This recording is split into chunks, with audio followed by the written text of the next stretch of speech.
Assalamualaikum warahmatullahi wabarakatuh. Saya Felicia Lauren dengan NPM F1H02 2003. Saya dari Prodi S1 Geofisika angkatan 2022, Fakultas Matematika dan Ilmu Pengetahuan Alam Universitas Bengkulu. Oke, baik, di sini saya akan menjelaskan dari makalah sebelumnya, dan ini adalah UAS dari geolistrik, yang dimana makalahnya yang berjudul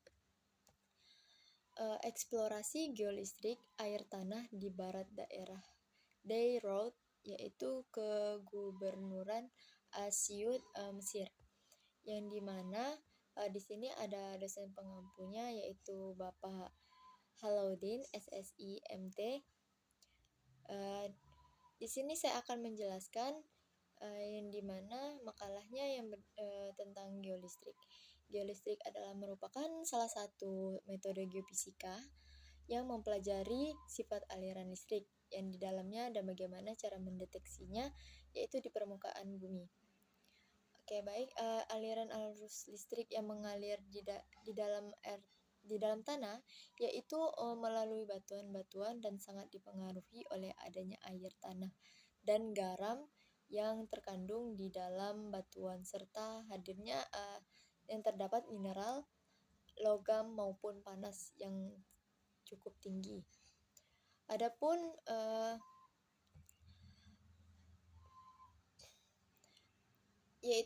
ada pembahasannya, yaitu tentang proyek reklamasi baru merupakan sasaran strategis utama pemerintah Mesir karena urbanisasi dan kepadatan penduduk yang tinggi, yang dimana kawasan lembah Nil itu yaitu investigasi dan evaluasi air tanah sangat penting dan esensial untuk proyek reklamasi. Proyek reklamasi baru yang di daerah kering memerlukan banyak upaya untuk mengeksplorasi dan mengeksploitasi sumber air tanah baru. Oke, daerah penelitiannya itu merupakan salah satu daerah yang menjanjikan untuk reklamasi, terutama setelah pembangunan jalan baru, yaitu Dry Road Firah yang melintasinya dari daerah timur ke barat. Oke, dari setting geologinya yaitu ada ciri-ciri morfologi yang dimana terdapat 3 satuan mendominasi wilayah penelitian dari barat hingga timur. Yang pertama, daratan aluvial yang terkini mewakili dari dataran lama, yaitu kawasan pertanian yang diairi dengan air permukaan Sungai Nil. Dan adapun yang kedua yaitu adalah paparan geologi secara geomorfologi. Dari paparan tersebut, satuan batuan permukaan yang dapat dipetakan diwakili oleh batuan sedimen yang berumur tersier dan kuarter, yang mana seperti yang ditujukan pada peta geologi permukaan. Yang pertama itu ada batuan tersier yang diwakili oleh formasi Minia dan Samalut. Dan ada formasi Minia yang terdiri dari lapisan laguna alveolinit berwarna putih hingga abu-abu hingga batu gamping laut. Bagian lengkap dari formasi Minia itu adalah ada 140 meter, dan formasi Samalut itu melapisi formasi Minia, yang dimana sebagian besar tersusun atas batu gamping yang berwarna putih dan berkapur, dan dengan beberapa persilangan antara napal dan batu lempung, serta ketebalan formasi Samalut sekitar 160 meter. Yang terakhir yaitu ada batuan kuarter, yang dimana yang diwakili oleh Lanau Nil, Holosen atau bukit pasir, Funglomerate, dan Kerikil. Itu tadi adalah paparan geologi secara geomorfologi. Yang ketiga ada elemen struktural, yang dimana secara struktural itu terdapat 2 kecenderungan sesar yang membatasi lembah Nil, dan ada sejumlah retakan yang muncul pada pada gambar, yaitu dengan mengambil dua arah dari daerah berarah barat laut hingga tenggara yang memainkan peran besar dalam pengisian kembali akuifer batu kapur Eosen Tengah.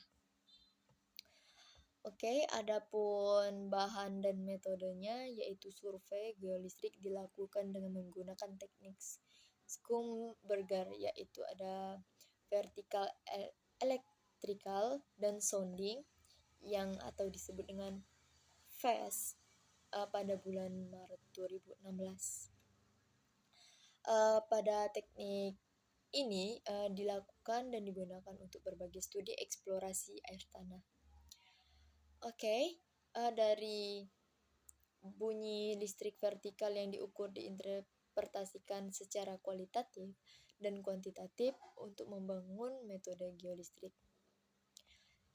Adapun hasil dan pembahasannya yaitu distribusi bunyi listrik vertikal yang diukur atau diilustrasikan dan tafsiran secara kualitatif dan kuantitatif.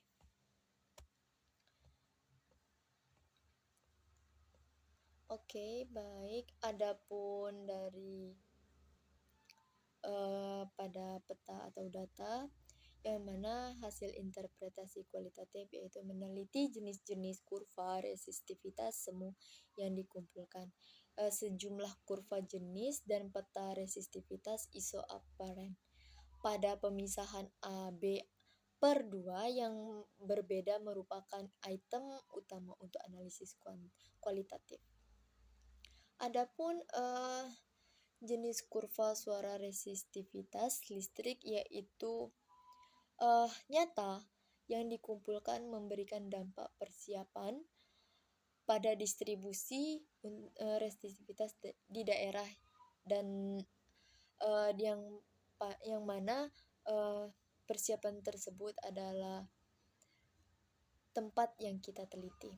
Adapun kehadiran tipe kurva yang berbeda untuk ini memberikan indikasi langsung terhadap resistivitas akibat homogenitas fasies bawah permukaan.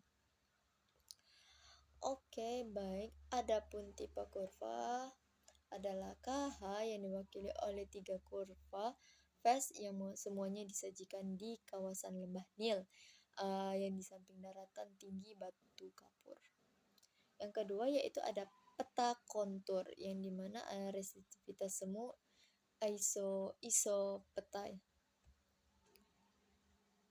Oke, yang selanjutnya ada interpretasi kuantitatif yang dimana ada penampang geolistrik.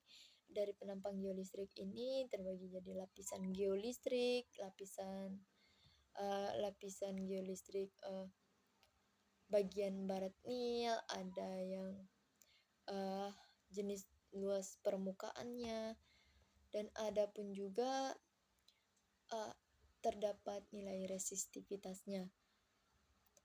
Dari lapisan geolistrik ini cukup mendasari lapisan batuan kapur kering yang teramati di bagian barat daya daerah penelitian dan sumur log.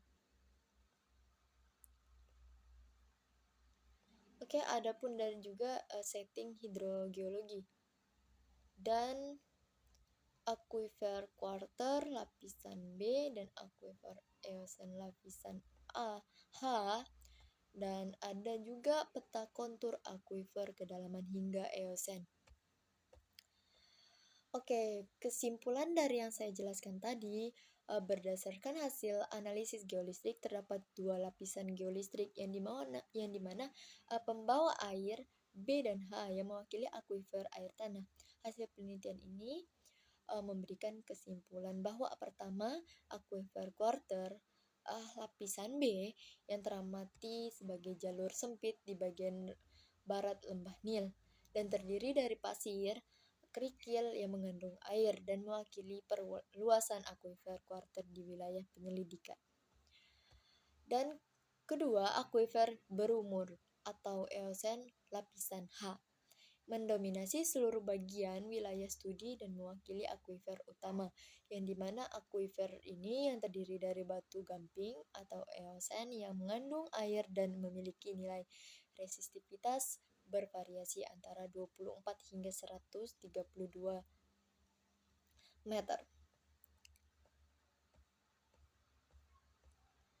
Oke, baik. Saran saya, apa dalam penentuan daerah yang mengandung air tanah diperlukan perancangan dan pemetaan wilayah untuk daerah yang akan dieksplorasi dengan menggunakan metode geolistrik. Baik, itu saja yang bisa saya sampaikan. Lebih dan kurang saya mohon maaf. Terima kasih kepada Bapak Halaudin yang telah mengajarkan kami, hingga kami yang belum bisa, hingga kami yang tidak tahu menjadi tahu. Sekian, terima kasih. Wassalamualaikum warahmatullahi wabarakatuh.